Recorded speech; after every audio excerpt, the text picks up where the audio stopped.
नमस्कार, आप देख रहे हैं पॉलिटिकल आइडिया और मैं हूं प्रदीप कुमार। मित्रों, आज मैं बात कर रहा हूं मनीष कश्यप की। आपको पता है मनीष कश्यप प्रसिद्ध यूट्यूबर जिन्होंने कई लोगों को बिहार में, कई इंजीनियर्स को, कई सरकारी अधिकारियों को एक समय में पानी पिला दिया।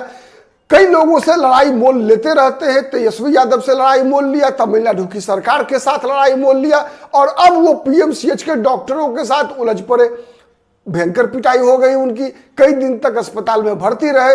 अब वो थोड़ा स्वस्थ हुए हैं। ऐसा कहा जाता है, जो आरोप लगा उन पर कि वो किसी डॉक्टर के साथ छेड़खानी कर रहे थे। मुझे नहीं पता इसमें सच्चाई किस हद तक है, लेकिन जिस प्रकार की पिटाई हुई ये निश्चित रूप से कहीं ना कहीं बिहार के कानून व्यवस्था पर एक प्रश्न चिन्ह खड़ा करता है कि एक प्रसिद्ध यूट्यूबर जो कि 4-5 बाउंसर को साथ में लेकर चला करते हैं, उनकी पीएमसीएच जैसे पब्लिक प्लेस पर बिहार की सबसे प्रतिष्ठित अस्पताल के अंदर उस व्यक्ति की भयंकर पिटाई कर दी जाती है। इतनी पिटाई कर दी जाती है कि वो लगातार 1 सप्ताह तक जो है किसी अस्पताल के बेड पे पड़ा होता है। तो एक तो ये समाचार है। दूसरा समाचार मनीष कश्यप के साथ ही जुड़ा हुआ है। जब मनीष कश्यप ने इसी घटना के दौरान जब कई प्रेस वालों से उनकी बातचीत होती है तो वो इस बात को रखते हैं कि नहीं, बीजेपी से उनका मन भर गया है, बीजेपी ने उनको धोखा दे दिया है।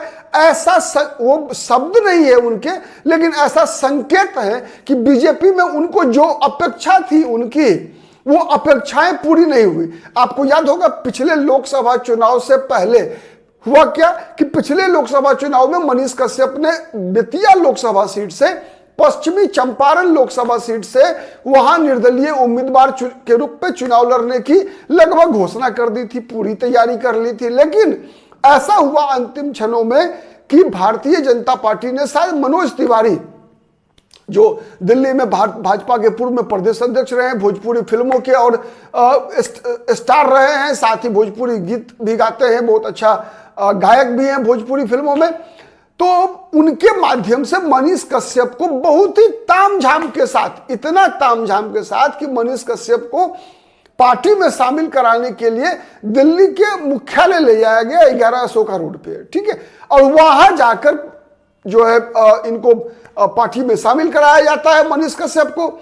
और उसके बाद इस प्रकार का महिमा मंडन होता है मनीष कश्यप का कि मनीष कश्यप के रूप में भारतीय जनता पार्टी को एक बहुत बड़ा चुनाव प्रचारक मिल गया है। इस प्रकार स्टार प्रचारक के रूप में मनीष कश्यप की को जो है बड़े प्रोजेक्ट किया जाता है। जब मनोज तिवारी दिल्ली में लोकसभा चुनाव लड़ रहे थे, उनके खिलाफ कन्हैया कुमार चुनाव लड़ रहे थे, तो उस में प्रचार करते समय मनीष कश्यप को पूरा दिल्ली में इस्तेमाल किया बीजेपी के लोगों ने। उतना ही नहीं बल्कि टीवी चैनल्स पर भी, अब किस हैसियत से मनीष कश्यप गए मुझे नहीं पता, लेकिन व्यक्तिगत हैसियत से गए या भाजपा ने एक प्रवक्ता के रूप में उनको भेजा, तो ये सवाल बाकी रहेगा। लेकिन वो दिखे, भाजपा को डिफेंड करते हुए दिखे, कई बार फंसते हुए भी दिखे, कई बार फंसते हुए दिखे। जो आइडियोलॉजिकल कंसेप्ट, चूंकि मनीष कश्यप एक यूट्यूब से उपजे हुए नेता है, मनीष कश्यप का कोई जो है माने जो पॉलिटिकल थॉट जो होता है, वो चूंकि आरएसएस स्कूल ऑफ थॉट के वो प्रोडक्ट रहे नहीं, कि वैचारिक आधार उतना मजबूत नहीं दिखा, लेकिन एक बात दिखा कि समाज के लिए जो पीड़ा, जो दर्द, वो मनीष कश्यप के अंदर दिखता है। और उसी दर्द का परिणाम था कि एक यूट्यूबर के रूप में मनीष कश्यप ने, एक समय था जब हड़कंप मचा दिया बिहार में, जब कोरोना का दौर, याद कीजिए कोविड के दौर में सभी लोग घर पे बैठे होते थे। मनीष कश्यप उस समय में लगता है कि शायद बिहार में सबसे मोस्ट पॉपुलर यूट्यूबर बन गए थे। हर जगह इंजीनियर्स की, ब्यूरोक्रेट्स की जो भ्रष्टाचार है, जो पूल में जितने भी सरकार के काम चल रहे हैं, हर विभाग के भ्रष्टाचार को उजागर करने वाला एक क्रूसेडर के रूप में जो है मनीष कश्यप ने अपनी छवि बनाई। और उसी छवि के बल पर 2020 के विधानसभा चुनाव में चनपटिया विधानसभा सीट से मनीष कश्यप निर्दलीय चुनाव भी लड़े थे, याद होगा आपको। चूंकि जो कोविड का पहला चरण था वो कब था? कोविड का पहला चरण था मार्च से लेकर अगस्त सितंबर तक, अक्टूबर नवंबर में विधानसभा चुनाव हुआ बिहार में। अच्छा वोट आया, लगभग मुझे लगता है शायद कि 9,300 के आसपास, 9,239 वोट जो है मनीष कश्यप ने निर्दलीय उम्मीदवार के रूप में काटा। तो एक राजनीतिक महत्वाकांक्षा भी है मनीष कश्यप की। इसीलिए हमने देखा कि जब तमिलनाडु में कुछ बिहार के लोगों के साथ दुर्व्यवहार हुआ तो मनीष कश्यप उसमें कूद पड़े, जिससे कि एक बिहार हितैषी मतलब बिहार के लोगों के साथ एक संवेदना भी दिखाना था और इसका राजनीतिक पॉलिटिकल माइलेज भी लेना था मनीष कश्यप का मकसद। इसमें कहीं कोई दो मत नहीं है, क्योंकि जो कोई भी व्यक्ति सामाजिक जीवन में, राजनीतिक जीवन में होता है तो निश्चित है कि उसका कहीं ना कहीं ये उद्देश्य तो रहता ही है ना कि मेरे काम को लोग रिकॉग्नाइज करें। अब उसका इनकैशमेंट अलग अलग होता है, कई लोग उसका इनकैशमेंट यश के लिए करते हैं, कई लोग पद के लिए करते हैं, कई लोग उसको मॉनेटरी बेनिफिट में कन्वर्ट करने का प्रयास करते हैं। तो तीन तरह के लोग होते हैं। नहीं, हमारे यहाँ भी जब किसी बड़ों को हम पैर छू के आशीर्वाद लेते हैं तो क्या कहते हैं, तीन प्रकार के आशीर्वाद मिलते हैं। यशस्वी भव, मतलब आप कीर्तिवान बनिए, नाम हो आपका। नहीं, आयुष्मान भव मतलब आपका स्वास्थ्य अच्छा रहे। नहीं, और सुखी रहो, खुशी रहो मतलब कि आप धनवान बनिए।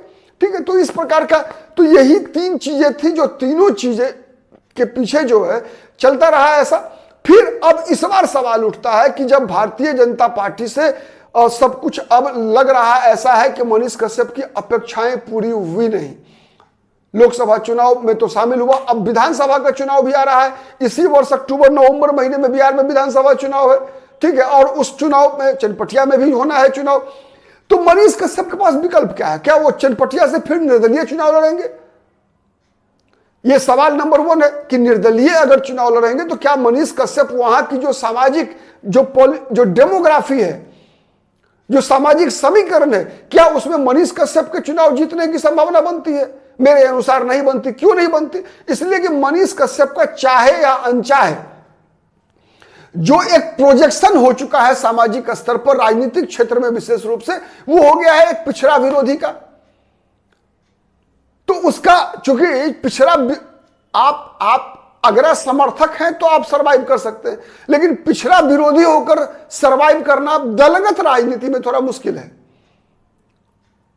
उसमें भी भारतीय जनता पार्टी जैसे राजनीतिक दल में। क्योंकि भारतीय जनता पार्टी कभी भी अपने ऊपर यह आरोप नहीं लगवाना चाहेगी कि नहीं ये पिछड़ा विरोधी है। आपने देखा कि इसी कारण, मैंने कई कारण है उसके, कई उदाहरण मिलेंगे विगत में भी, जब भारतीय जनता पार्टी कभी नहीं चाहेगी कि उसके ऊपर कोई उसे किसी ऐसे नेता के साथ जोड़कर देखा जाए जो जिसकी पहचान, मैं ये नहीं कह रहा कि मनीष कश्यप पिछड़ा विरोधी है, बल्कि पिछड़ा विरोधी की पहचान लेकर।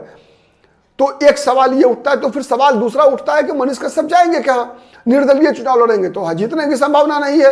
हाँ, पैसे से सामर्थ्यवान है, नाम भी है, लेकिन वोट तो चाहिए ना। और वोट तो पता है बिहार में जातिगत समीकरण सबसे पहला होता है। तो बीजेपी, और वैसे भी वहां सिटिंग एमएलए है बीजेपी के उमाकांत सिंह, और दूसरा वहां प्रकाश राय भी है। पहले से अगर नाम कटता है तो फिर चंद्रमोहन राय जो भाजपा के कद्दावर नेता रहे हैं, उनके बेटा रहे हैं प्रकाश राय। टिकट कैसे कट गया था पिछली बारी, ये थोड़ा समझ से परे है। खैर, जो भी है, लेकिन तो सच्चाई ये है कि मनीष कश्यप के पास रास्ता क्या है।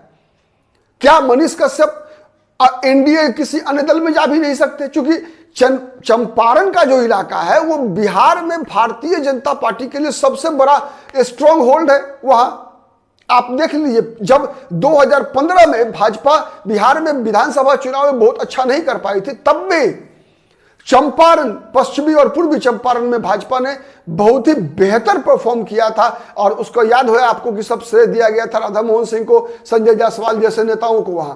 ठीक है, तो ये इलाका, तो इसीलिए वहां जब बीजेपी टिकट नहीं दे सकती तो फिर वहां जो एनडीए के अन्य दल हैं, चाहे वो जनता दल यूनाइटेड हो, बीजेपी की सिटिंग सीट है, तो बीजेपी सिटिंग सीट तो देगी नहीं अपने गठबंधन सहयोगियों को। और मुझे नहीं लगता कि इतना बड़ा कद है मनीष कश्यप का कि वो आंतरिक सेटिंग करवा लें वो एनडीए में, कि भाजपा पहले वो सीट ट्रांसफर कर दे लोजपा को, लोक जनशक्ति पार्टी को, और लोक जनशक्ति पार्टी से वो चुनाव लड़ जाए मनीष कश्यप। ये संभव दिखता नहीं, कई कारणों से नहीं दिखता जहां तक मेरी समझ है। तो उपाय क्या है?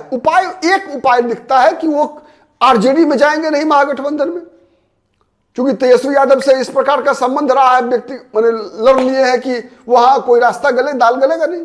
तो एक विकल्प बचता है, वो है कांग्रेस का। पिछली बार भी वो सीट कांग्रेस पार्टी लड़ी थी, अभिषेक रंजन वहां से दूसरे नंबर पर थे, लगभग 13,000 वोट से हारे थे। तो हमारा सवाल नंबर 2 ये आप दर्शकों से है कि क्या मनीष कश्यप को कांग्रेस चनपटिया से टिकट देगी और क्या मनीष कश्यप कांग्रेस पार्टी में शामिल होना चाहेंगे? और अगर ऐसा दोनों हुआ कि मनीष कश्यप कांग्रेस में शामिल हुए और कांग्रेस भी चनपटिया से मनीष कश्यप को टिकट दे दी, तो क्या मनीष कश्यप जीत जाएंगे? ये 3 सवाल आज का मैं आप दर्शकों पे छोड़ता हूं। आज के लिए इतना ही। बहुत बहुत धन्यवाद। अपना जवाब जरूर कमेंट बॉक्स में दीजिएगा। नमस्कार, जय हिंद, जय भारत।